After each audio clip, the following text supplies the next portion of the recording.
Hello everyone, welcome to algo Bangla 29। আজকে আমরা কথা বলবো রিকভার আনসেভড এমএস ডকুমেন্ট নিয়ে। মানে আমরা যখন কোনো এমএস ডকুমেন্ট নিয়ে কাজ করি তখন অনেক ক্ষেত্রে আমরা সেই ডকুমেন্টটি সেভ করতে ভুলে যাই। তো সেই ক্ষেত্রে ডকুমেন্টটি সেভ না করার কারণে আমাদের কিন্তু মেমোরিতে সেই ডকুমেন্টটি স্টোর হয়ে থাকে। তো এই ডকুমেন্টটি স্টোর না হয়ে থাকার কারণে পরবর্তীতে আমরা ওই ডকুমেন্টটি নিয়ে আর কোনো কাজ করতে পারি না। তো আমরা যে ডকুমেন্টটি আমরা সেভ করতে পারি নাই, সেই ডকুমেন্টটি কিন্তু আমরা খুব সহজেই আমরা রিকভার করতে পারি।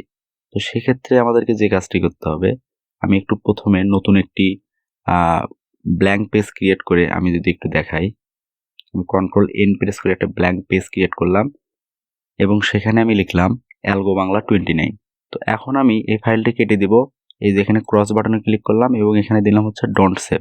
তাহলে কি হয়ে গেল, আমার কিন্তু ফাইলটি সেভ না করেই আমি ক্লোজ করলাম। তো সেক্ষেত্রে আমি আবার এই যে এমএস ডকুমেন্টে আসবো, এই যে এখানে আসলাম, এসে আমি এখান থেকে নতুন একটি ব্ল্যাঙ্ক পেজে এখানে ক্লিক করব। তারপর আমি আসবো ফাইলে আসলাম, এসে আমি এই যে এখানে ইনফোতে আসবো। ইনফোতে এসে এই যে এখানে ম্যানেজ ডকুমেন্ট এখানে ক্লিক করব। তারপর আসবো রিকভার আনসেভড ডকুমেন্টস এখানে ক্লিক করব। এখানে ক্লিক করার পরে এই যে দেখেন আমি অ্যালগো বাংলা 29 লিখেছিলাম। তো ওই নামে আমি যেহেতু ফাইলের কোনো নাম দেইনি, ফাইলটি সেভ করিনি, তো ওই নামেই কিন্তু আমার ফাইলটি এখানে আনসেভড অবস্থায় আছে। তো এটা আমি রিকভার করার জন্য এখানে ক্লিক করলাম, তারপর ওপেনে ক্লিক করলাম। এই যে দেখেন আমার কিন্তু ফাইলটি এখানে রিকভার হয়ে গেছে। তো এখন আমি এখান থেকে ওকে বাটনে প্রেস করে যে এখান থেকে আমি যে সেভ অ্যাজ করি, যে সেভ অ্যাজ করলে এই যে এখান থেকে আমি ডেস্কটপ সিলেক্ট করে দিব লোকেশন, এবং আমি ফাইলের নাম অ্যালগো বাংলা 29 রাখবো। এখানে সেভ করে দিলাম।